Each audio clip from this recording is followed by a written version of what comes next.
नमस्कार दोस्तों, मैं विजय सैनी आपका ममल बोनसाई में फिर से स्वागत करता हूं। आज हम एक अनार के ट्री को प्लांट करेंगे।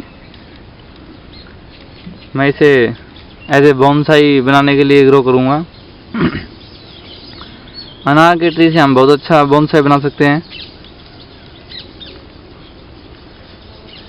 अनार का ट्री की जो ट्रंक है वो नेचुरली ट्विस्ट हो जाती है और इसमें जो फ्लावरिंग आती है वो भी बहुत अच्छी आती है।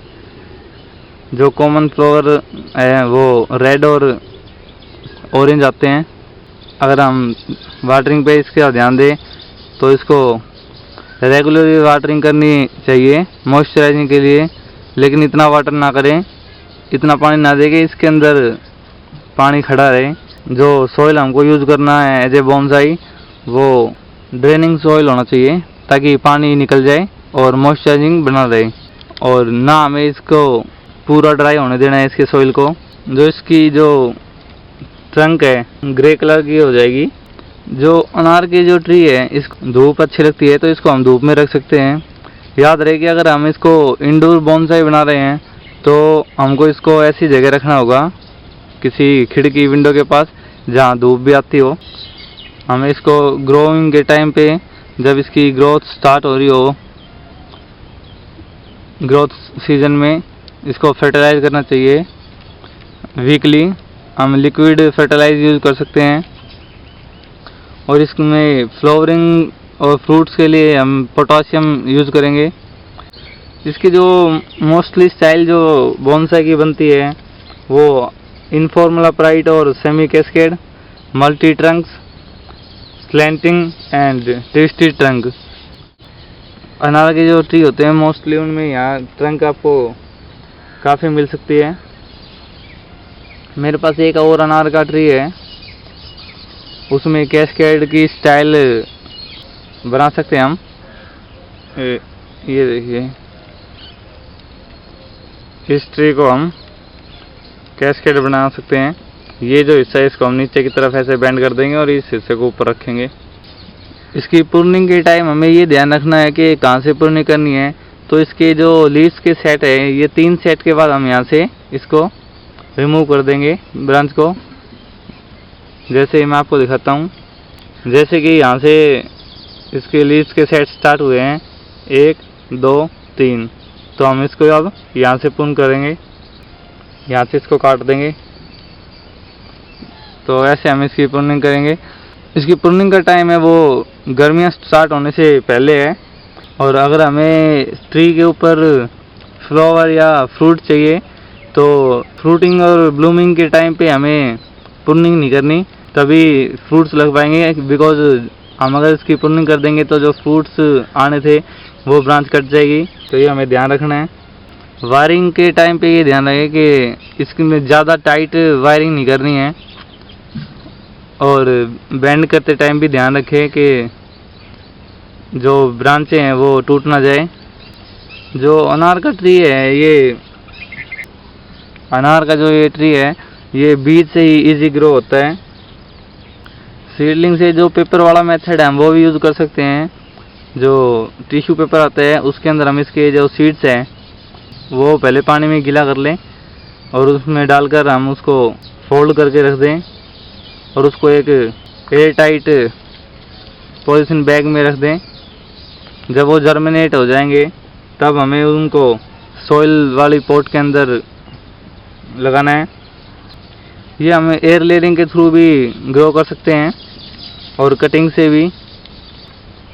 इसका जो रिपोर्टिंग का टाइम है वो जो गर्मी आने से पहले का है, फरवरी से मार्च तक का, और जब न्यू बर्ड्स स्टार्ट होते हैं उस टाइम हम इसकी रिपोर्टिंग कर सकते हैं।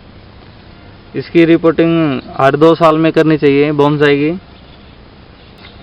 जब हम इसको ट्रांसप्लांट करें तो ये ध्यान रहे कि जो सॉइल हम यूज़ करें वो वेल ड्रेनिंग सॉइल होना चाहिए, उसमें से पानी अच्छे से ड्रेन होना चाहिए।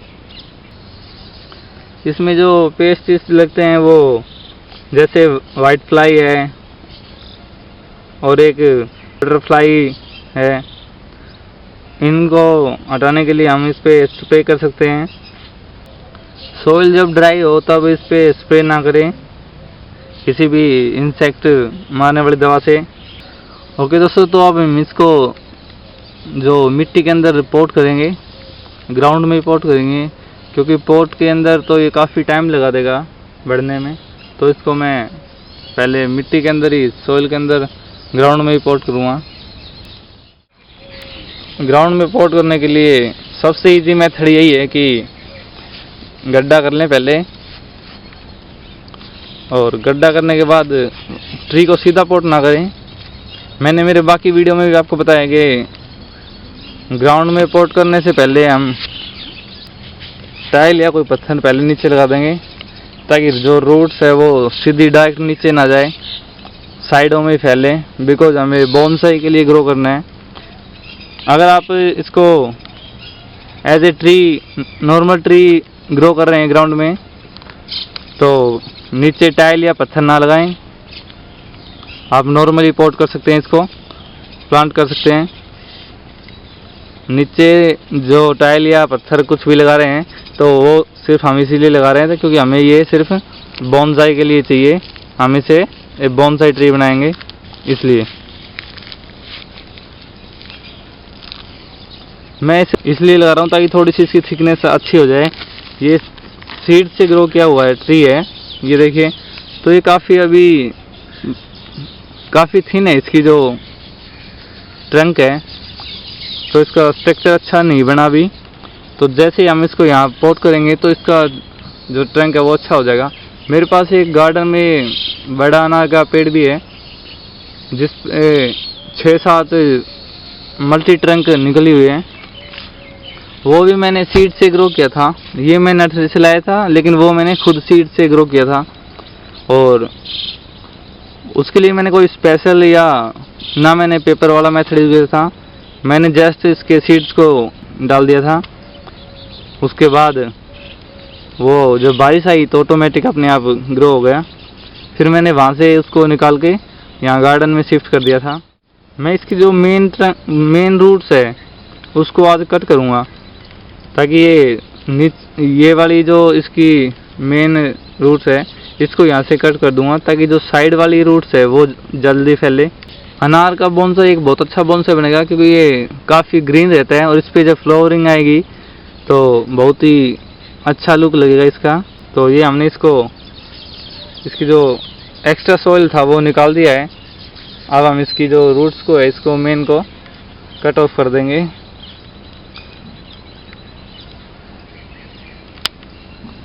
ये हमने कर दिया है। ये इसकी साइड की रूट्स है, ये मैं यूज़ कर रहा हूँ क्ले का टुकड़ा, क्ले पॉट का। इसके ऊपर इसको इस तरह से रखें कि ये जो रूट्स है वो साइडों में जाए, इसके सेंटर में ना दबे। ये देखिए, जो इसकी रूट्स है वो साइडों में निकाल देंगे हम। अगर आपके पास ग्राउंड नहीं है, जैसे सिटीज़ में हो आप और ग्राउंड नहीं है, स्पेस नहीं है इतना, तो आप इसको जल्दी ग्रो करने के लिए एक बड़ा पॉट लेके आएँ।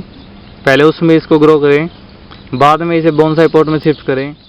जब हम नर्सरी से शुरू में ट्री लेके आएंगे तो वो सीडलिंग से होता है, तो काफ़ी थिन होगी उसकी जो ट्रंक है, इसलिए हमें पहले उसको अच्छे से ग्रो करना होगा, थोड़ी थिकनेस बढ़ानी होगी उसकी।